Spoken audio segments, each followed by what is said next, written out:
رب قربنا وباركنا لنعمل صالحا في يدي رسالة التغيير. بسم الله الرحمن الرحيم. Assalamualaikum warahmatullahi wabarakatuh. Alhamdulillahi rabbil alamin. Wassalatu wassalamu ala asrafil anbiya wal mursalin wa ala alihi washabihi ajma'in. Asyhadu an la ilaha illallah wa asyhadu anna Muhammadan abduhu wa rasuluh alladzi la nabiyya wa la rasula ba'dah. Qala Allah ta'ala, a'udzu billahi minasyaitonir rajim. Rabbi shrah li sadri wa yassir li amri wahlul 'uqdatam min lisani yafqahu qawli. Amma ba'du. Sahabat sekalian yang dimuliakan Allah, alhamdulillah segala puji dan syukur mari kita panjatkan kehadirat Allah Subhanahu wa taala. Salawat dan salam selalu tercurahkan kepada junjungan kita Nabiullah Muhammad sallallahu alaihi wasallam, kepada keluarga, sahabat dan kepada para pengikut-pengikutnya. Insyaallah semoga kita termasuk di dalamnya. Amin ya rabbal alamin. Sahabat sekalian yang dimuliakan Allah, kita selalu bersyukur kepada Allah atas nikmat iman, atas nikmat Islam, atas nikmat ihsan. Harapannya kita bisa menjaga nikmat ini dengan sebaik-baiknya. Karena insya Allah iman, Islam, ihsan ini yang akan menjadi kebaikan bagi kita semua di dalam menapaki kehidupan di dunia ini dan terlebih nanti dalam kehidupan akhirat.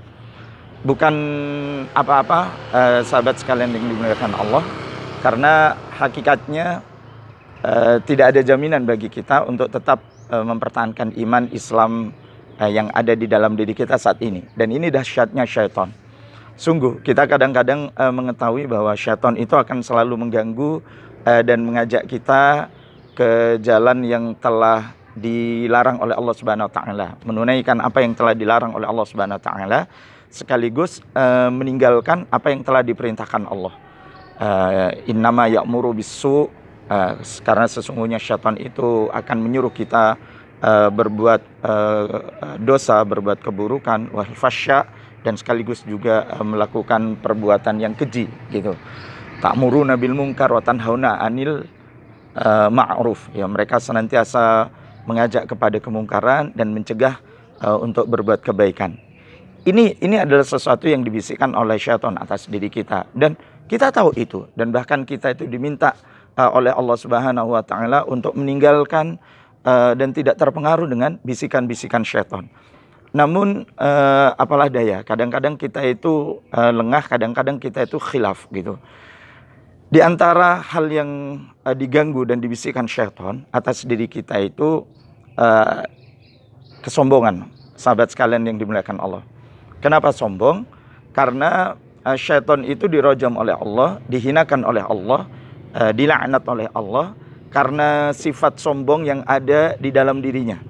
Ketika Allah meminta kepada makhluk Allah untuk sujud kepada Adam, malaikat sujud, ya, semuanya bersujud kepada Allah kepada Nabiullah Adam alaihissalam atas perintah Allah Subhanahu wa taala, illa iblis, kecuali iblis, ya. Dia itu dengan pongahnya enggan menunaikan apa yang telah diperintahkan oleh Allah. Aba wastakbara wa kana minal kafirin. Dia enggan dan kemudian dia itu takabur, merasa bahwa dirinya itu lebih baik daripada penciptaan Adam, dan karenanya kemudian Allah menggolongkan iblis itu ke dalam kelompok orang-orang yang ingkar kepada Allah Subhanahu wa taala. Dan bahkan iblis itu memohon kepada Allah Subhanahu wa taala agar kemudian mengajak umat manusia. Dan di antara yang dibisikkan kepada umat manusia itu adalah kesombongan. Sekali lagi kesombongan. Kenapa? Karena sombong itu adalah menolak apa yang telah diperintahkan oleh Allah, menolak kebenaran, menolak apa yang telah dilarang oleh Allah Subhanahu wa taala. Karena iblis itu dilaknat oleh Allah karena sifat sombong yang ada di dalam dirinya, sifat sombong itulah yang akan ditularkan iblis atas diri kita. Dan Masya Allah, a'udzubillahi minasyaitonir rajim, sahabat sekalian yang dimuliakan Allah, kita tahu sombong itu jalurnya itu lewat banyak jalan gitu ya. Sombong itu bisa karena harta, sombong itu bisa karena kedudukan, sombong itu bisa karena bentuk fisik kita, sombong itu bisa jadi karena pengikut, ya. Sombong itu semuanya gitu ya.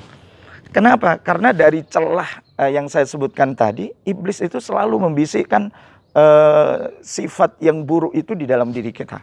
Berbicara tentang harta misalnya, bukan persoalan banyak harta atau sedikit harta, sombong itu akan iblis bisikkan atas diri kita. Kalau kemudian kita mengatakan orang kaya banyak uangnya berperilaku sombong, wajar ya, daripada orang miskin sombong. Bukan begitu. Kaya sombong, orang kaya menolak perintah Allah, melaksanakan apa yang dilarang oleh Allah dan kemudian meninggalkan apa yang diperintahkan oleh Allah, ada yang seperti itu. Orang miskin pun juga ada, menolak perintah Allah dan bahkan mengerjakan apa yang telah dilarang oleh Allah. Ada orang yang mengatakan, saya memiliki kedudukan yang tinggi, saya memiliki pangkat dan jabatan, maka saya pantas kalau kemudian berperilaku sombong daripada kalian orang yang tidak memiliki kedudukan, pangkat dan jabatan. Tidak gitu. Artinya bahwa kesombongan itu selalu syaitan bisikkan kepada siapapun yang memiliki pangkat, kedudukan dan jabatan, dan atau juga mereka yang tidak memiliki pangkat, kedudukan dan jabatan. Artinya apa? Bahwa kesombongan itu bagi mereka yang memiliki kedudukan, pangkat, dan jabatan bisa menolak apa yang telah diperintahkan oleh Allah dan justru mengerjakan apa yang telah dilarang oleh Allah Subhanahu wa taala. Pun juga orang yang tidak memiliki pangkat dan jabatan sangat sederhana, dia itu menolak apa yang telah diajarkan oleh Allah dan Rasulnya atas diri kita gitu. Bagi yang memiliki ilmu, ya, kita memiliki ilmu, merasa kita itu orang yang cerdas, orang yang pandai, orang yang cendekia. Kemudian ketika Allah meminta kepada kita mengatakan yang hak itu hak dan yang batil itu batil, tapi karena syaitan itu selalu membisikkan kesombongan atas diri kita, kemudian kita utak-atik ya di antara perkara yang hak dan perkara yang batil itu. Yang hak kita katakan batil, yang batil kita katakan hak, ya, dengan dalih bahwa kita telah mencari ketetapan yang telah Allah ajarkan atas diri kita misalnya. Meskipun kita tahu bahwa yang kita fatwakan, yang kita ucapkan itu adalah kedustaan, kebohongan. Orang jahil pun, orang bodoh pun juga bisa memiliki sifat sombong. Ketika apa? Ketika dengan kebodohannya dia tidak mau belajar, dia tidak mau untuk mengikuti apa yang telah ditetapkan oleh Allah, dia tidak mau mencari ilmu, dan kemudian dia semakin menjauh dari Allah Subhanahu wa taala. Orang alim, orang bodoh itu bisa menjadi orang-orang yang sombong. Karena apa? Karena bisikan syaitan, dengan bisikan kesombongan. Karenanya sahabat sekalian yang dimuliakan Allah, sekali-sekali perbanyak kita itu memohon perlindungan kepada Allah dari bisikan syaitan, terutama dari sifat sombong ini. Sebab kalau sudah sombong itu ada di dalam diri kita, maka kebenaran itu akan kita lihat sebagai suatu kesalahan. Perkara yang hak itu akan kita katakan sebagai sesuatu yang batil, dan sebaliknya perkara yang batil kita akan katakan sebagai sesuatu yang hak gitu. Karena hakikatnya kebenaran itu adalah sesuatu yang dikatakan benar oleh Allah Subhanahu wa taala. Yang hak itu adalah sesuatu yang dikatakan hak oleh Allah Subhanahu wa taala. Sementara sesuatu yang salah itu adalah perkara yang salah yang dikatakan oleh Allah Subhanahu wa taala.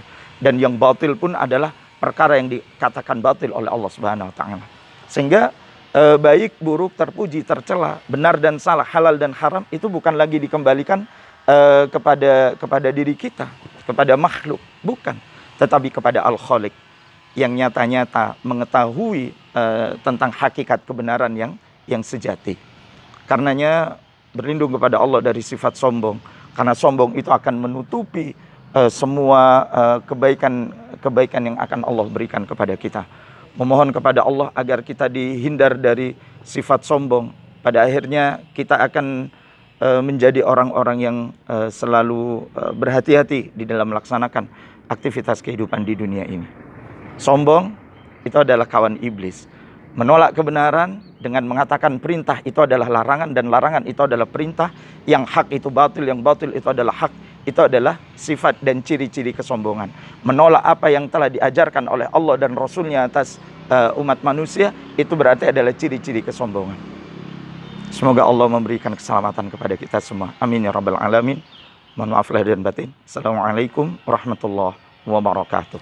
يا رب قربنا وباركنا لنعمل صالحا، في يدي رسالة التغيير.